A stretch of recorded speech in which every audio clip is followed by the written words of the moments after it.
Daar is 'n vyand wat vir alle westerse volke oor die afgelope eeu meer vernietigend was as enige vreemde weermag, subtieler as enige kommunistiese revolusie en selfs meer skadelik as enige oorlog. Hierdie is 'n gees, 'n wêreldbeskouing wat volke van binne af ondermyn, die kanker wat nasies van binne af laat verrot, die drup gif in 'n land se aar. En dit is ook ons volk se grootste vyand, nog altyd, die liberalisme. Ons boerevolk trotseer al vir eeue lank verskeie aanslae van buite. Maar toe H.G. Stoker in 1941 sy stryd om die ordes gepubliseer het hy geensins eers gehuiwer om ons grootste vyand skaamteloos te identifiseer as die liberalisme. Liberalisme is in wese 'n ideologie gebaseer op die valse idee dat die mens as individu absoluut vry en soewerein is om te kan doen net wat hy wil en dat alles om die mens se persoonlike gelykheid met alle ander individue draai. Dit is die politifisering van hedonisme. Gedurende die 20ste eeu het die valse evangelie van die liberalisme ons politiek, ons universiteite, skole, ekonomie en ons pers begin besmet. Dit leer ons dat gesag van onder af kom, dat die mens alleen homself regeer, dat elkeen maar sy eie pad stap, maar die Bybel aan die ander kant leer die teenoorgestelde. Gesag kom van God af en die volk is 'n organiese eenheid bokant die individu met 'n kollektiewe roeping teenoor God wat individue nie alleen sal kan vervul nie. Stoker wys uit dat die staat nie 'n sosiale kontrak tussen individue is nie. Dit is God self wat die owerheid daarstel ter wille van die volk en die regering regeer in sy naam en word tot verantwoording geroep deur hom in sy woord. Het jy al ooit gewonder hoekom soveel Europese lande juis kruise op hulle vlae het? Dit simboliseer wie die hoogste gesag in daardie land het, of in elk geval behoort te hê, of gehaat het toe Europa nog die kontinent van die Christendom was. Daarom is die liberale demokrasie 'n leuen. Dit breek die volk op in losstaande individue en verkondig die valse politieke leer dat 'n parlementêre meerderheid eerder as God se woord die hoogste gesag is, omdat dit die werklike wil van die volk is. Vandag sien ons die gevolge van hierdie liberale politieke ideaal.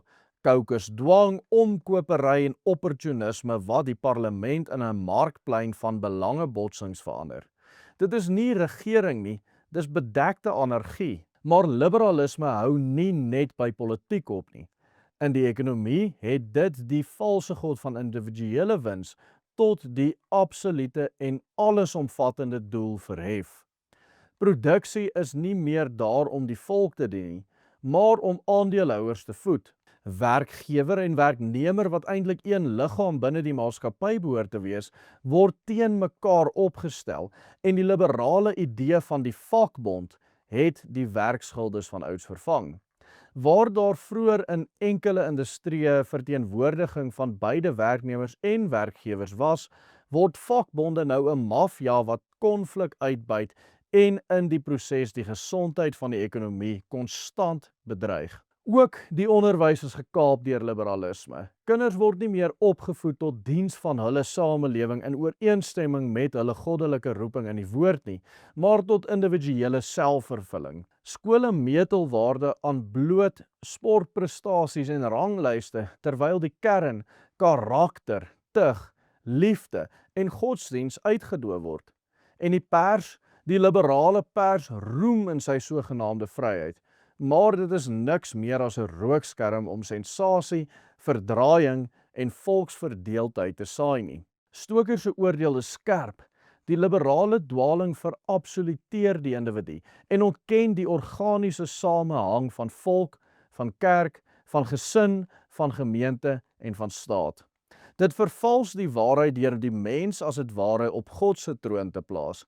Dit skep 'n wêreld waar die volkskap en uiteindelik die gesin verbrokkel, waar die volk nie meer as volk regeer word nie, maar as 'n klomp los individue wat maklik gemanipuleer kan word. Daarom is liberalisme die teelaarde van imperialisme en van sosialisme. Dit vernietig elke samelewingsstruktuur behalwe die staat. Die staat het volgens die liberalisme bestaansreg as die produk van 'n fiktiewe sosiale kontrak wat deur tussen die somtotaal van al die individue in 'n bepaalde grondgebied bestaan. Maar teenoor die liberalisme wys Stoker uit dat die samelewing nie bloot uit individue bestaan nie, maar uit gesinne, die basiese kernboublok van die samelewing. En hierdie gesinne vorm saam 'n volk. Stoker vat sy samelewingsleer op die volgende treffende wyse saam op bladsy 42 van die Stryd om die Ordes. Sommige menslike verbande is losser en meer uitwendig, byvoorbeeld die maatskappy. Ander is hegter en meer intiem, byvoorbeeld gesin en volk. Alleen in eersgenoemde is die enkeling tot 'n bepaalde hoogte maklik verplaasbaar van die een menslike verband na die ander. Wat laasgenoemdes byvoorbeeld betref, kan die kind nie sy ouers kies nie, die enkeling nie willekeurig deel van 'n ander volk word nie. Die liberalisme probeer hierdie godgegewe organiese sosiale orde wat begin by die kern van die gesin vergiftig by wyse van propaganda teen die volk en teen die gesin. Die dekadeslange propagandaveldtog vir die integrasie van volke en rasse en die LGBTI-agenda en die feminisme wat deur die hoofstroom liberale media en vermaaklikheidsindustrie so gepropageer word. Dit het alles ten doel om die mens wat na God se beeld geskape is, los te ruk van God se skepping op hierdie organiese orde, van uit die gesin uit te ruk, om op die ou einde die kern van die gesin as die boublok van die samelewing te vernietig. En hier kom Stoker se waarskuwing as 'n wekroep, ook vir ons tyd. So moet ons op alle gebiede in ons land bevry word van die gees van die liberalisme, wat ons denke verwar en ons lewens vervals. Ons soek ook emansipasie van die Brits-Joodse geldmag wat ons volk ondermyn. Ons streef na emansipasie van die Brits-imperiale konneksie wat ons volk aan homself ontrou maak en dit vir hom onmoontlik maak om sy goddelike roeping te vervul. Dit wil sê om waarlik vry te wees in die kalvinistiese sin. Ons wil egter op geen gebied van die lewe emansipasie van God, van sy woord, van sy wette en van sy ordinansies hê nie. Want dit alles is waarheid en waarheid is die grondslag van vryheid. Die waarheid maak vry. Ons volk se grootste vyand is nie net die ANC of die EFF nie. Dit is die liberale gees wat 'n groot deel van ons volk in verwarring gebring het. Hierdie liberalisme leer ons dat vryheid beteken jy kan jou huwelik verbreek.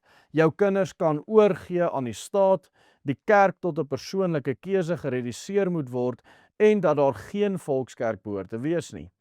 En dit leer jou uiteindelik om jou grond, jou godgegewe erfdeel nie eers te verkoop aan die hoogste beer nie, maar sommer net prys te gee in die naam van persoonlike vryheid, gelykheid en universele broederskap. Maar daardie vryheid wat die liberalisme verkoop is niks anders as slawerny nie. Dit is skynvryheid, 'n opium wat die volk uit sy organiese verbande losruk en in losstaande individue opbreek wat maklik deur die wêreld reik en 'n vyandige regering opgeslurp kan word. Daarom moet ons dit vandag onomwonde saam met H.G. Stoker bely. Die enigste pad vorentoe is 'n terugkeer na die Bybelse beskouing van die volk en die staat, van gesin en van kerk, van onderwys en van ekonomie. Wat ons volk nodig het is nie volkssoewereiniteit nie, maar God se gesag, nie woekerwins nie, maar roepingsgedrewe werk, nie liberale demokrasie nie, maar Christelike nasionalisme. Nie 'n liberale pers met 'n anti-Christelike agenda nie, maar 'n pers wat slegs die waarheid ontbloot. Want as ons volk ooit weer ons roeping wil vervul en uitleef, sal ons hierdie vyand, die liberalisme, moet onmasker, oorwin en geheel en al vernietig binne in ons volk. Die enigste manier hoe ons gaan gesond word van hierdie kanker, is as hierdie kanker uit ons uitgesny word. By die Willem Petzer groep is ons as mediamaatskappy onomwonde verbind tot hierdie stryd teen die liberalisme. Ons wy onsself ook daaraan om hierdie dwaling wortel en tak onder ons volk uit te roei. En dit is juis daarom dat ons video's soos hierdie een maak. Hierdie is natuurlik die derde video in die reeks waar ons die stryd om die ordes, die boek van H.G. Stoker analiseer van voor tot agter. Kyk gerus na die eerste video in hierdie reeks waarin ons wys op die oplossings vir ons volk se bestaans- en identiteitskrisis aan die hand van Stoker. Klik net op hierdie skakel wat op die skerm verskyn en maak ons hande sterk deur 'n lid van die Willem Pet se groep te word. Volg net die eenvoudige stappe op die banner onderaan die skerm. Totsiens en God seën elkeen van u.